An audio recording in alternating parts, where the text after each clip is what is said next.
The silence of my dining room is the loudest sound I've ever known. It's a thick, heavy blanket woven from missed moments and unspoken words, and it smothers the memory of every laugh that once echoed off these walls. At 75, you'd think I'd be used to it, this profound and endless quiet. But some nights, like tonight, the silence is so complete it feels like a physical presence, a guest who has overstayed its welcome by about 20 years. I stare at the single placemat, a perfect island of starched linen on a sea of polished mahogany. The fork is perfectly aligned with the knife, a knife that will cut nothing more challenging than the piece of overcooked salmon cooling on my plate. I traded bustling family dinners for brutal deadlines and ambitious goals, and the final invoice has come due. Today, at 75, I eat dinner alone. Every single day. My children believe it was a simple transaction, a cold, calculated choice I made decades ago.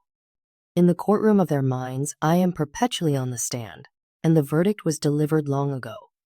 They think I looked at my life at their small, trusting faces on one side of a scale and a corner office with a skyline view on the other, and willingly, eagerly tipped the balance toward ambition.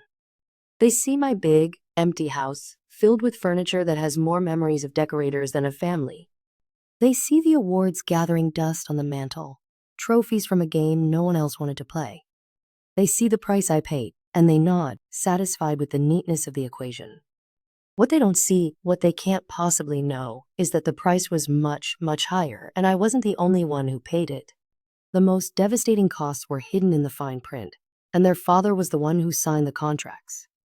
The story they tell themselves, the one that allows them to sleep at night in their own busy homes, is a neat and tidy tragedy of a mother who loved her career more than her kids. It's a simple narrative, clean and sharp, and I have let them believe it for 40 years. I did more than let them. I cultivated it. I watered that seed of resentment with my silence. I tended to it with my distance, because the truth is not a story. It's a forest fire. A raging inferno that would burn down the perfectly manicured memories of their childhood, incinerate the legacy of their sainted father, and leave them shivering in the ashes of a life they never knew they had. Comment on which city you're watching from and subscribe to the channel because I guarantee there's more to this story than meets the eye. Tonight is my 75th birthday. The salmon is dry, the asparagus is limp, a fittingly joyless meal for a joyless occasion. My phone buzzed an hour ago, a sharp, intrusive vibration on the silent table. A text from my son Mark. Happy birthday, Mother. Hope you're well. Not a single punctuation mark could make those words colder. He is a senior partner at a prestigious law firm now, following in my footsteps with an irony so bitter it could curdle milk.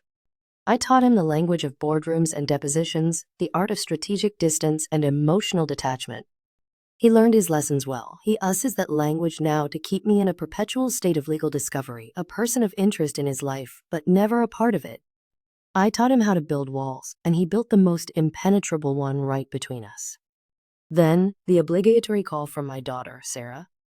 It was a masterclass in performed affection, a symphony of guilt and obligation. Oh, Mom, happy birthday.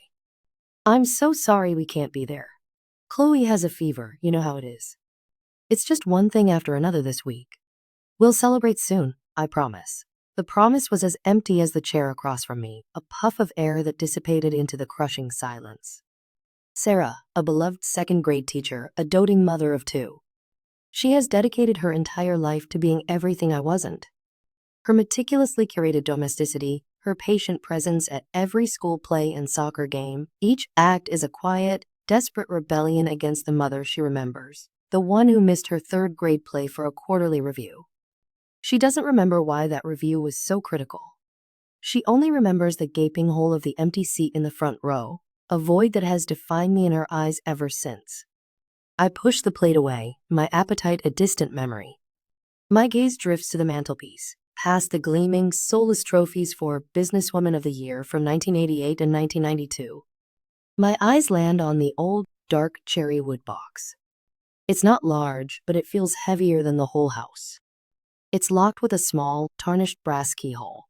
I haven't touched it in years, but I feel its presence every day, a low hum of stored history. I know the key is in the top drawer of my nightstand, nestled beside a photograph of my late husband, Richard. The photograph is currently face down, as it has been for a decade. The contents of that box hold the real story. Not the clean, simple one my children cling to, but the messy, brutal, complicated truth of what really happened to our family. It holds the fire. The first flashback hits me without warning, as they often do on nights like this. It's a Tuesday, maybe 1983. Mark is 8, a serious boy with his father's eyes, and Sarah is 5, all tangled curls and scraped knees. I'm standing in the doorway of our first real house, the one I put the down payment on with my first big promotion. My briefcase is a lead weight in my hand, and the scent of rain on my wool coat fills the hall. The house is warm and smells of spaghetti sauce and something else.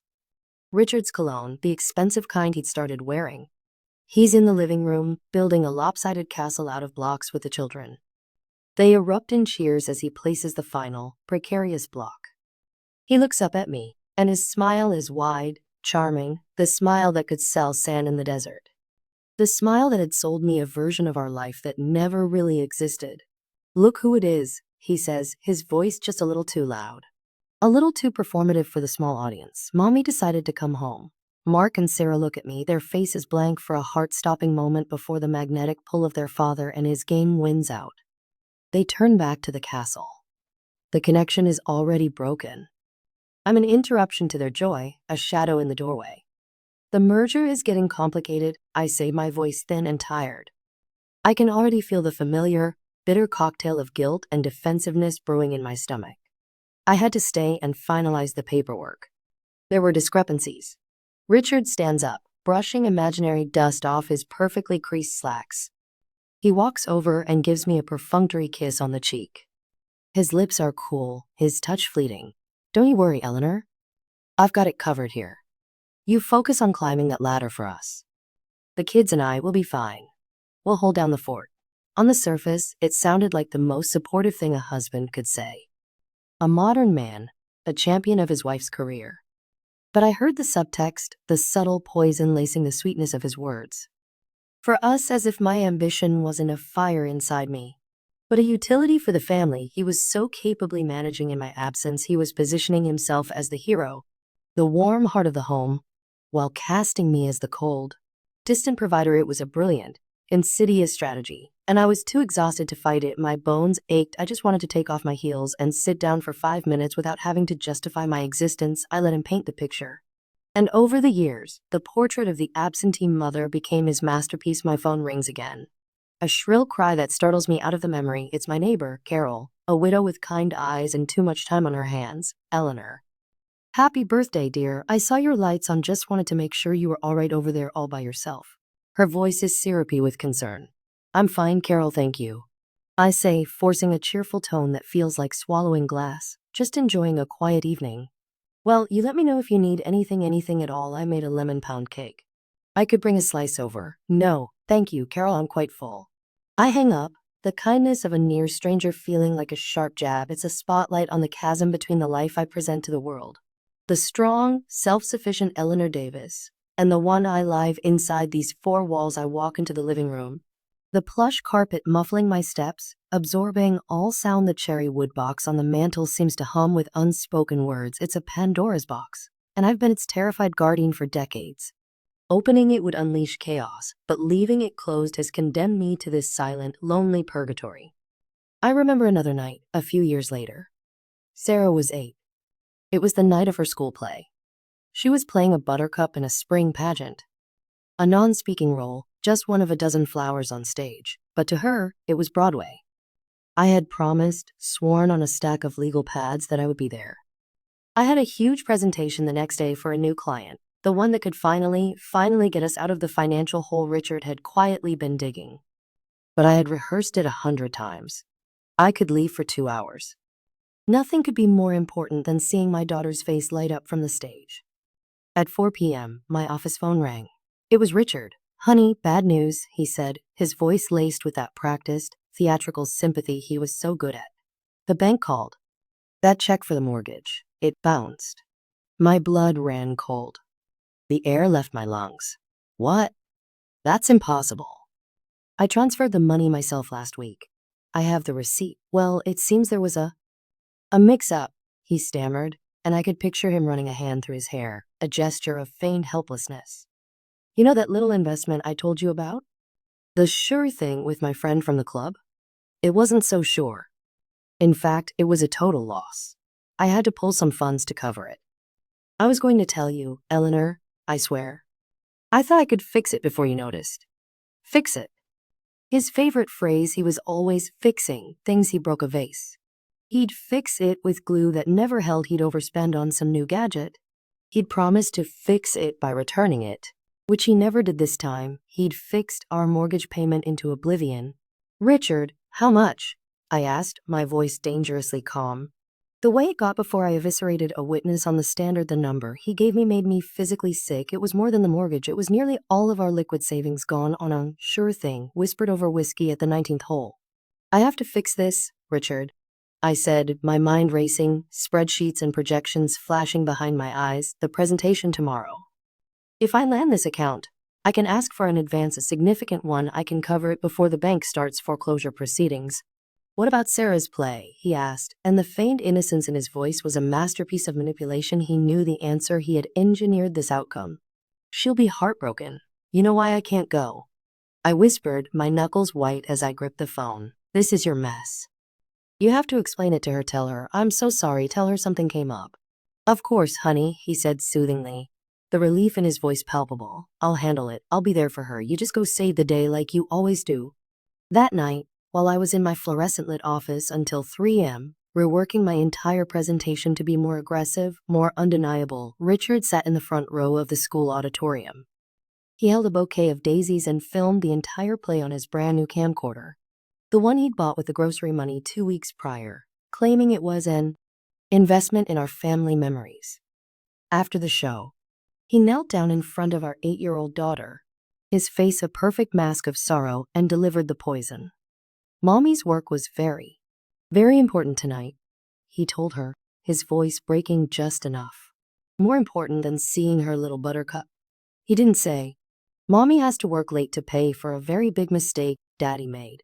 He didn't say, Mommy is saving our home so you have a bed to sleep in tonight. He said, I chose my work over her. And Sarah, at 8 years old, believed him. How could she not? He was the hero with the flowers and the camera. I was the ghost who wasn't there. She never truly forgave me for that night. And I never told her the truth.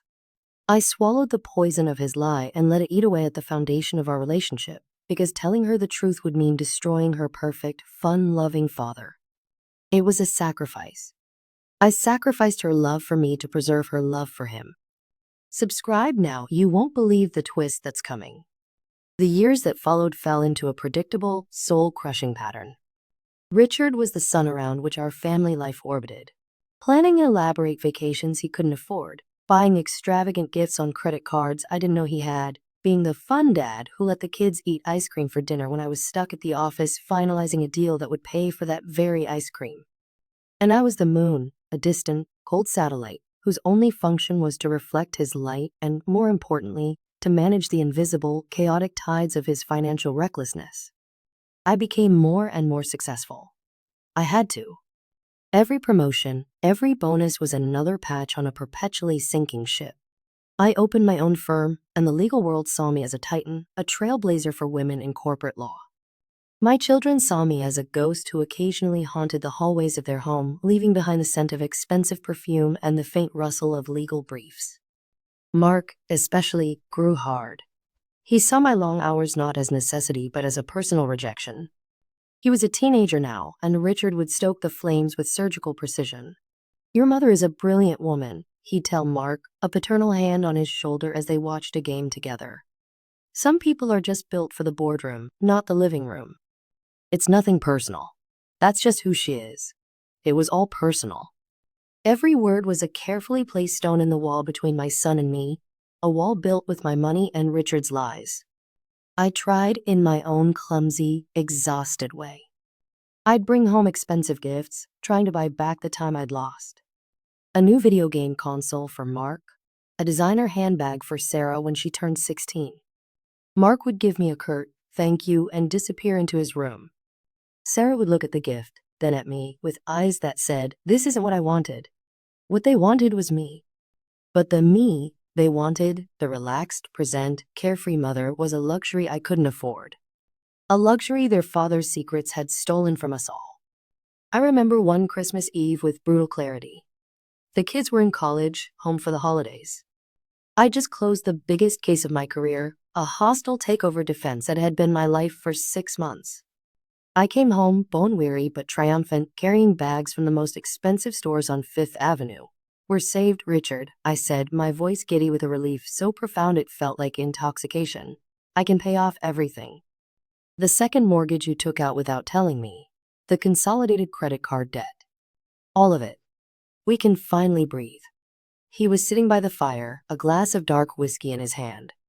The flames danced in his eyes. He didn't look at me. "That's wonderful, Eleanor." "Wonderful?" "It's a miracle," I laughed, dropping the bags to the floor.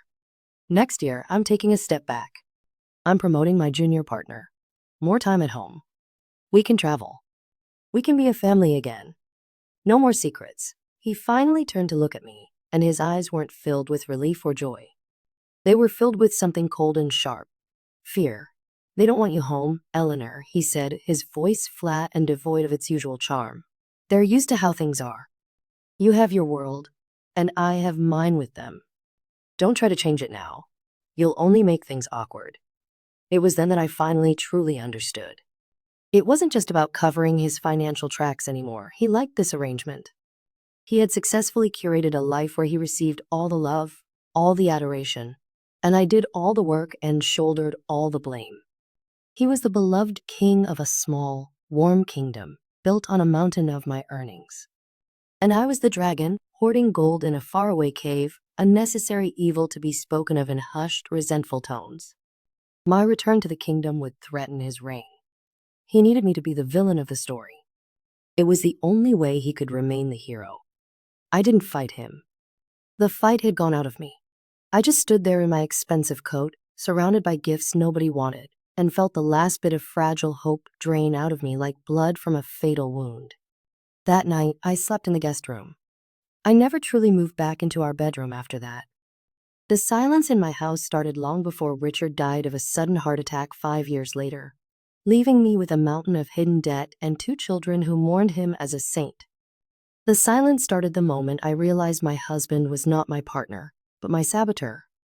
Now, in the crushing quiet of my 75th birthday, I walk on unsteady feet to my nightstand.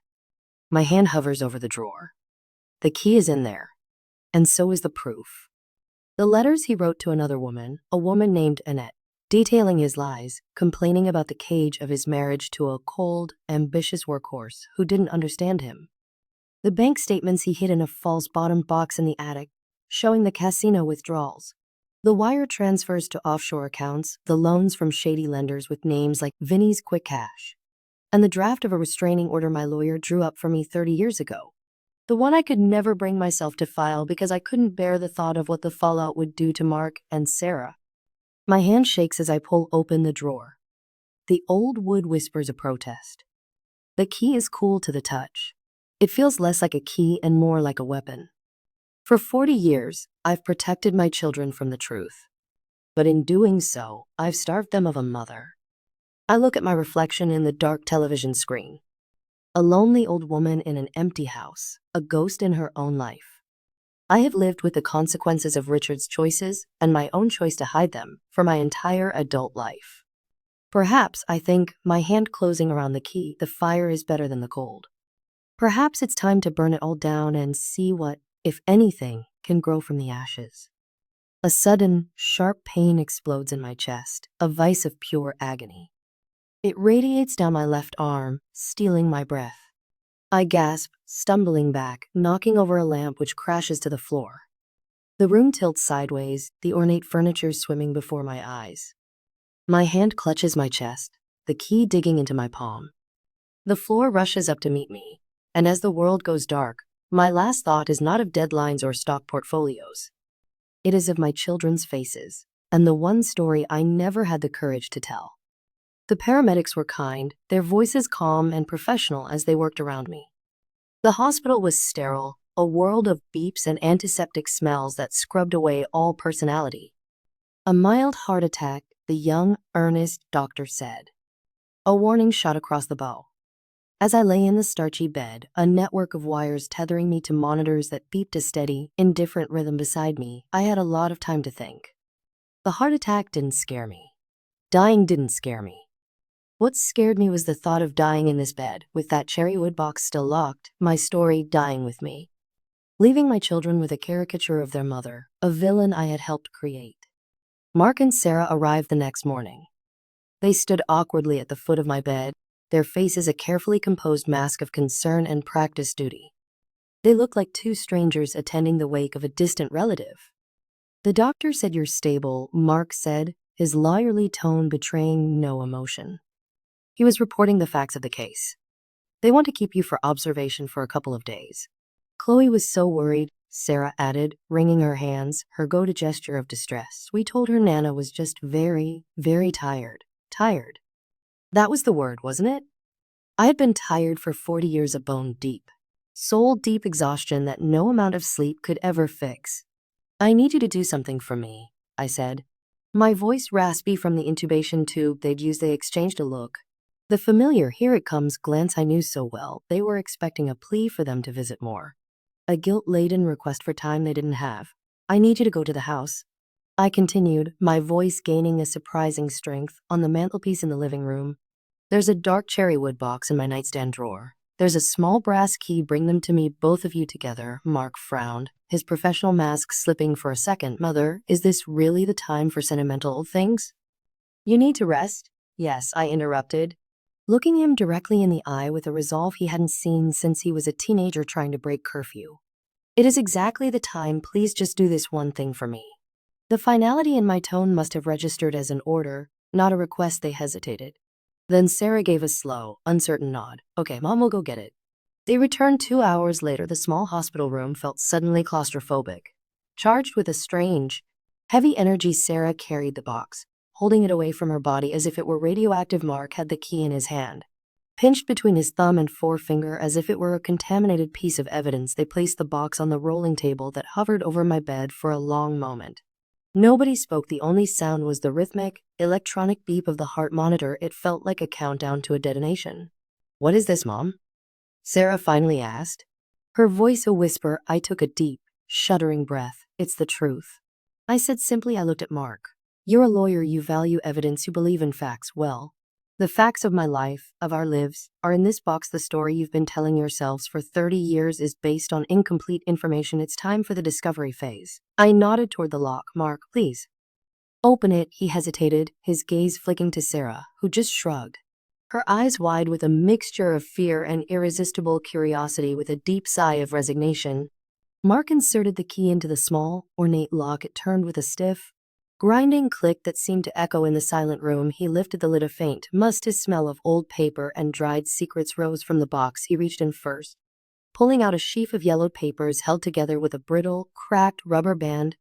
They were letters. His brow furrowed as he scanned the first few lines, written in our father's familiar, elegant script. I knew the words by heart. I had read them 1,000 times.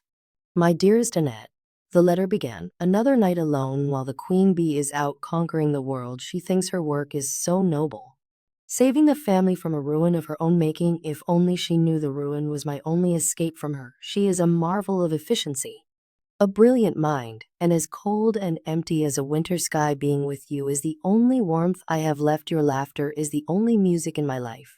Mark's face went slack, the blood draining from it. He looked up at me, his mouth slightly agape, his liarly composure shattered. What is this?"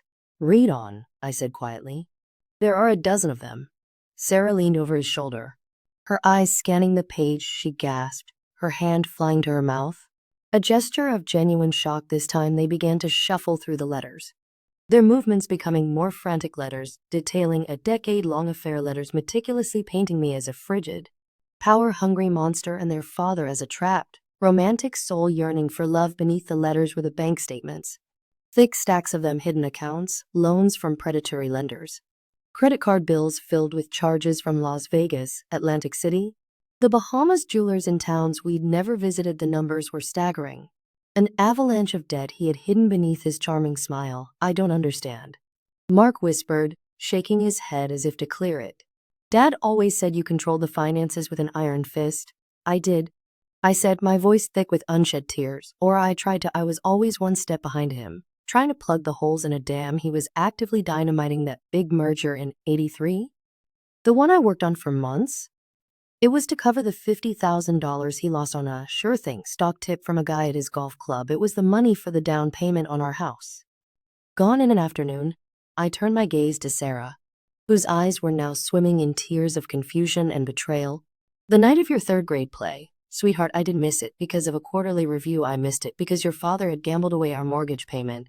And if I didn't land that new account the very next day, we were going to lose our home. He knew. He called me at the office, crying, begging me to fix it, and then he went to your play and told you I chose my job over you.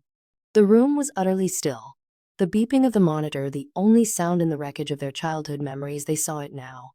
A lifetime of moments relit in a harsh, ugly light, the fun vacations charged to secret cards, the expensive gifts that appeared out of nowhere, their father's constant, subtle digs at me, painting him as the victim, the long-suffering husband of a career-obsessed woman. It was a lie. A masterful, lifelong performance. Then Sarah's trembling hand found the last document at the bottom of the box. The folded, crisp legal papers.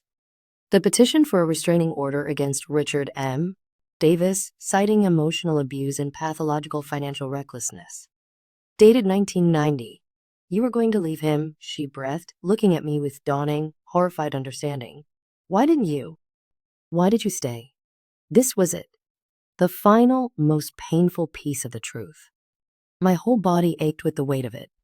Because of you, I sobbed, the words tearing out of me, raw and ragged after a lifetime of being held back.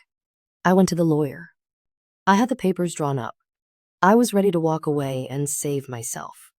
But then I thought about you and Mark. You were 12 and 15. What would it do to you? Your father was your hero. Your whole world revolved around him. If I left, if I told you even half of this, I would have destroyed your image of him.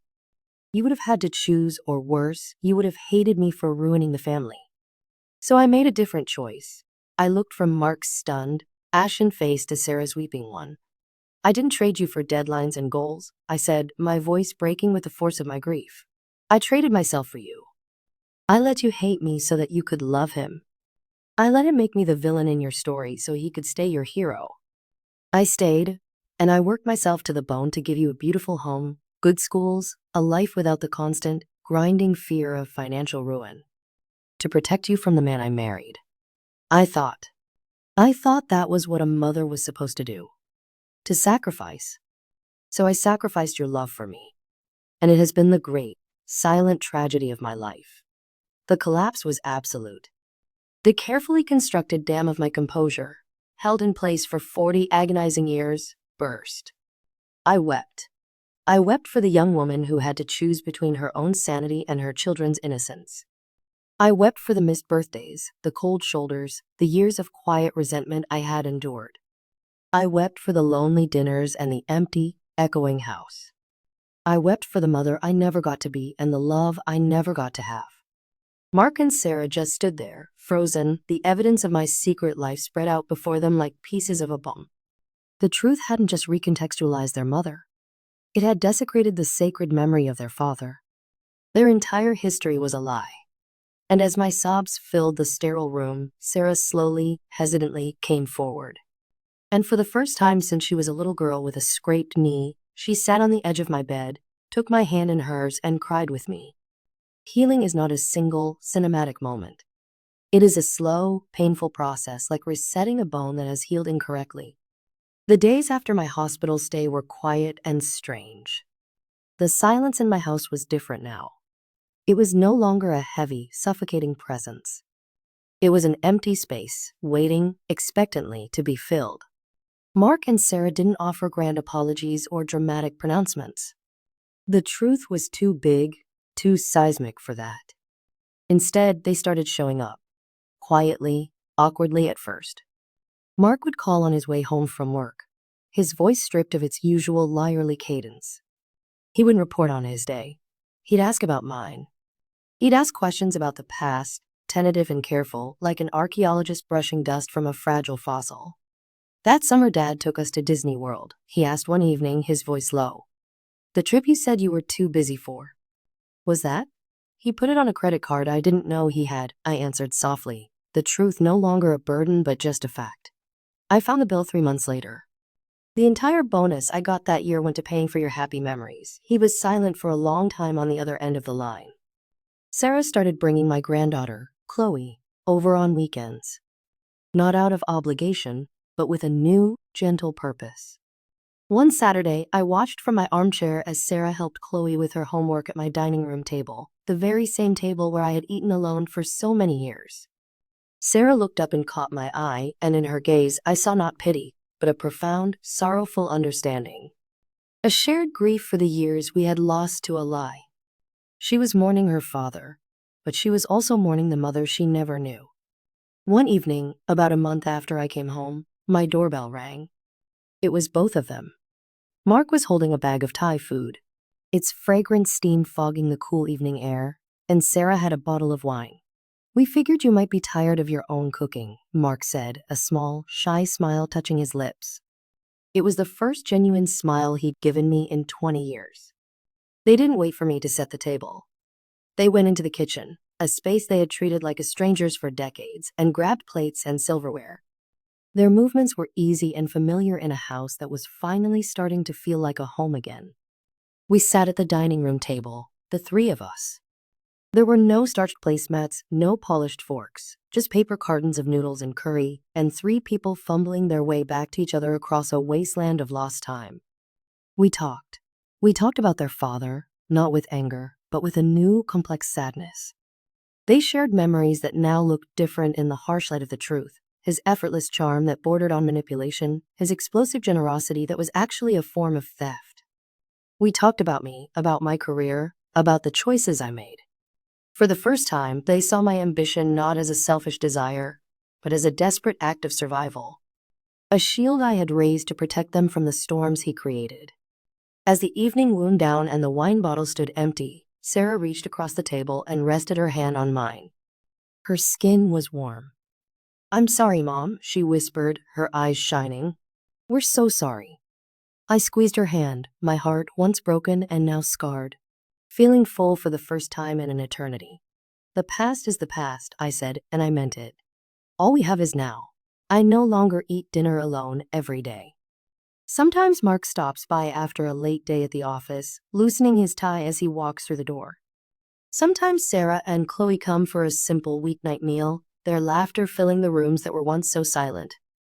The ghosts have been exorcised, not by forgetting, but by finally facing the truth.